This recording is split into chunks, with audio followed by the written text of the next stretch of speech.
The first week flu has got me again, but I'll get to that in a second. First, I know, my room doesn't look very decorated. Or does it? That's right, everyone, I've got my first, well, technically, second poster. That's more of a display, though. This is really my first poster of the room. And yes, I realize it does look kind of tiny from this angle, but watch this. It's huge. Like, look at it compared to me. It's just a weird optical illusion. The ceiling in this place is weirdly tall. Like, you can't even see it from here. But as I post more videos in this little dorm apartment room, you'll see more posters, hopefully. There's one coming tomorrow, so I'll put it up right next to that. Y'all, okay, ignore the messy bed, I'm sorry. But it's coming together. Excuse me. It's coming together. Look at that. Farhampton. If you know, you know. It's a How I Met Your Mother reference. Listen, I'm not gonna keep you too long. Let's get back to the video. So you'll see as I upload, the room get a little more homey. And hopefully a little less echoey too. It's a little bit of an echo chamber right now. Anyway, you see the title. You saw the thumbnail. I am sick. I like to call it the first week flu. Some call it frat flu, and I'll tell you why in a second. I'm in my sophomore year of college, but in my freshman year, so last year, I also got sick, and it was the whole shebang. Throat sickness, nose sickness, I don't know, ear sickness. I even got pink eye. I don't know how that happened, but it did. And I was really badly sick, and I was sick for a while. This year, I said, I'm not gonna get sick. I'm gonna, I don't really know. But alas, here we are. And in college, in the first week or so or month or so, people call that sickness the frat flu. And people generally say that because you go out to parties, you're around a ton of people, you're out late, you get sick. Now, I am not much of a partier, so I thought I would be relatively immune to this disease. But I have a couple friends, there was a party going on, so I said, you know what? I should get out. I should go to the party.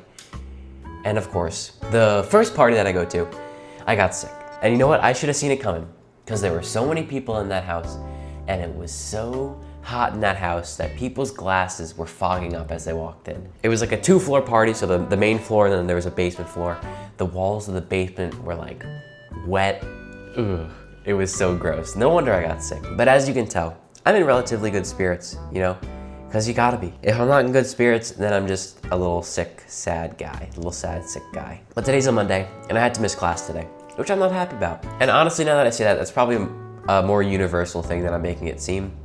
In elementary school, maybe even middle school, skipping school is like fire because there's no consequences for it. Like you can just skip school and come back and you miss nothing, really, because what are you missing? Because what are you really missing, Once you get to late middle school, high school, it kind of sucks to miss class because then you're behind like 10 assignments and you're just like out of the loop. It sucks. Same thing in college. So hopefully I'm well enough to not miss school tomorrow. I also don't want to go in sick because it's kind of a jerk move to go in and get all your classmates sick. So I'm gonna try not to do that. But while I'm here, I might as well give you one sick man's advice because eventually you will get sick. If you're going into college, you probably will get the frat flu, even if it's technically not from a frat. Or let's just call it the first week flu, even though it is the third week. It just sounds better. Number one, that bottle is empty. Liquids. Drink your liquids, okay? It's only gonna not hurt. It's only gonna make you pee a little bit more. More sick, more liquid. That's just how it works. Number two is sleep. This is a pretty basic one. I don't need to really explain this, I think. Just sleep a lot. Number three, I'm actually gonna make an unexpected one. Get outside. Even though it might seem a little counterintuitive to go outside and do something while you're sick, I actually think, well, depending on how sick you are, if you're really sick, maybe just chill out and stay home. But if you're like me and you have a little bit of a cold, take a walk, get out of the house, get the fresh air going. It's good for you. And it makes you less depressed and gives you less of cabin fever. Number four would be zinc. Now, honestly, I don't really know if taking this works. It could be 100% of a placebo, but I have heard that taking little zinc supplements like this helps. I heard that you're only supposed to take them while you're sick though, so be careful. But in my mind, if I feel like I'm getting better because I'm taking something, then maybe I will get better a little bit quicker.